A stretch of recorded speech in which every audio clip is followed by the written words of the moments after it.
Hello po, magandang gabi po sa inyong lahat. Ang dami pong nagtatanong kung paano na-hack yung account ko. Sa totoo lang po, parang nawawalan ako ng gana. Parang hindi pa rin ako makapaniwala ng mga auntie. Sobrang bilis kasi nung pangyayari. Ewan ko din bakit anong pumasok sa utak ko, bakit anong ginawa ko. Sinisisi ko din talaga yung sarili ko. Para ma-aware din po kayo, ganito po kasi yung nangyari sa account ko. So, ito po yung nag-message sa akin, yung TikTok verified notification. Sabi nga niya dito, ayan hi dear creator. Ayan, yung parang kung gusto ko daw magkaroon ng blue badge, ganyan. Nindot ko po yung verified button. Nilagay ko po dyan yung yung username.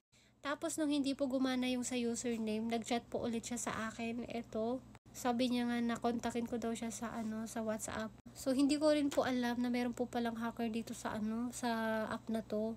Tapos chinat ko siya sa WhatsApp, ayan mga ante. Ewan ko bakit anong pumasok sa utak ko, bakit chinat ko. Akala ko kasi si TikTok. Tapos eto na po yung mga chinat niya sa akin.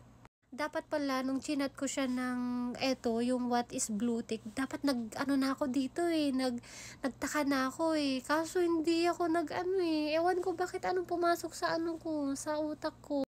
Hanggang sa ayan na po. Hindi ko talaga alam mga auntie. Ayan tas nagbigay ako ng verification code. Ayan, nabigay ko yung verification code ng Gmail ko. Tapos yung sa phone number ko, ayan mga auntie. Tapos nung nag-chat ako sa kanya na I can read the message, doon na po ako nagtaka. Tapos pinuntahan ko po yung TikTok account ko. Tapos nag-chat na nga po sa akin yung hacker. Ayan, pinapabayaran niya ng nasa $300. Sabi niya sa akin na close niya na daw po yung account ko. Tapos kontakin ko daw siya. Tinatawagan pa nga niya ako mga auntie. Ayan. Tapos sabi pa nga niya po na wala daw iba makaka-open doon kundi siya lang daw po.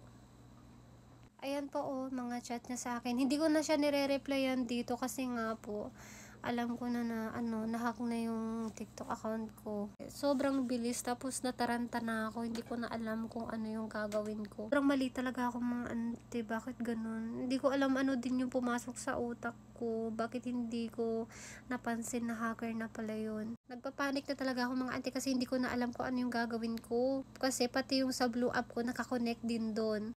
Hindi ko na po alam kung ano yung uunahin ko, kung yung black app ba o yung blue app.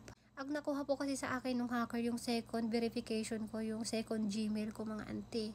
Yung account ko po kasi na yun, nakakonect din po sa blue app ko. Kaya nataranta na po ako, hindi ko na alam kung ano yung gagawin ko kasi hindi ko alam kung ano yung uunahin ko sa dalawa. Bali na access ko pa yun mga auntie, kaya nag-live ako noon. Sobrang nataranta na talaga ako, hindi ko na alam yung gagawin ko. Nung nag-live ako, siya naman yung nag-live, nagpakita daw ng hindi maganda. Kaya ayun, na permanent ban po yung account ko. Sobrang sayang kasi, sobrang tagal ko po yung pinaghirapan yung account na yun. Ang daming memories dun. Sobrang bilis po talaga ng pangyayari. Parang hindi pa rin nagsisink in sa akin bakit ganun yung ginawa ko. Parang nagkamali talaga ako. Maling-mali yung ginawa ko. Dapat hindi talaga ako nagtitiwala. Sobrang mali talaga akong mali. Huwag nyo po akong gagayahin mga auntie. Ingatan nyo po yung mga account nyo.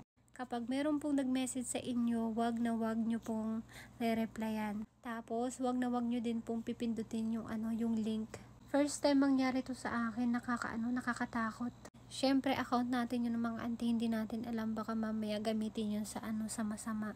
Sa akin naman ng mga auntie, okay na sa akin na hindi ko ma-recover yung account ko. Okay din sa akin na naban na yung account. Kasi kapag hindi po yung naban, tapos ginagamit nung hacker, ako yung parang napapasama, 'di ba? Gagamitin niya yun sa masama. Kaya okay na rin po sa akin na naban yung account ko na yun. Parang ayoko na rin pong i-recover yung account na yun mga auntie kasi hindi ko na rin siya ma-access.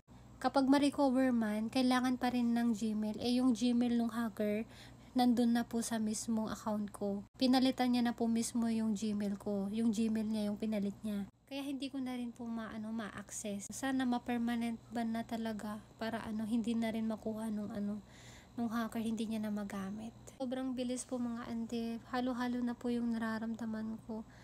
nawalan ako ng gana, ganyan. Na-stress ako, iniisip ko yun, nalulungkot ako. Halo-halo na mga auntie yung nararamdaman ko. Sana makamove on ako. Sana makalimutan ko na yung nangyari. Kasi sa totoo lang mga auntie, grabe yung epekto sa akin. Para akong na-trauma. Parang nawalan ako ng gana sa lahat.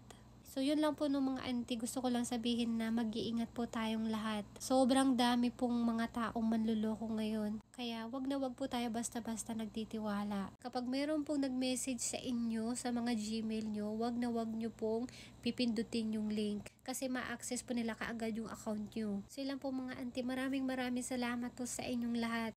Sobrang nakakataba po ng puso mga auntie. Grabe, nasa na tayo, 12,000 followers. Maraming salamat po sa inyong lahat. Mahal na mahal ko po kayong mga auntie. Salamat po sa walang sawang suporta sa pagmamahal nyo sa amin, sa akin.